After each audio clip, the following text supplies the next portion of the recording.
Hello everyone, I am Nyandire Reinhard Bonke from the African Wildlife Economy Institute in Stellenbosch University, South Africa, and this is my 2 cents.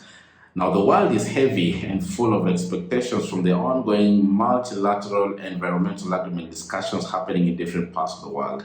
The first one, of course, we have the UNFCCC 27th Conference of Parties meeting on climate change in Egypt, where the main discussion revolves around the loss and damage financing. The second one is the CITES meeting going on in Panama, and the discussion revolves around the trade in wildlife products in different parts of the world. And then we have the upcoming CBD conference in Canada at the end of the year, where the biggest discussion and what we're all looking forward to is the post-2020 Global Biodiversity Framework target, part of which raised a lot of concerns, especially from the local landowners and indigenous people in different parts of the world.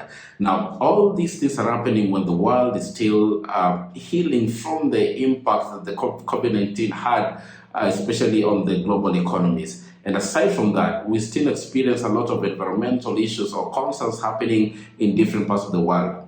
Kenya, for instance, we are experiencing a serious drought that has not only led to the loss of local communities' livelihoods, but also led to serious damages to the ongoing economic activities, especially in the Savo ecosystem area. We are losing a lot of wildlife and livestock animals up in different parts of Kenya.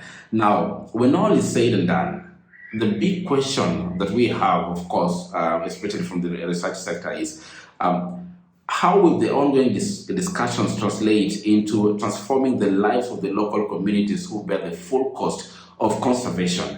And when the rubber hits the road when it comes to the implementation aspect, hopefully, if we get there or when we get there, what will CITES and CBD outcomes mean to the economies around wildlife, Africa's wildlife, and the local communities that, again, as I said, live in these areas of ecological importance? Will there be a paradigm shift towards living in harmony with nature, or how will the business be unusual in making biodiversity conservation an economically viable land use option for the local communities and worthy of investment by the private sector?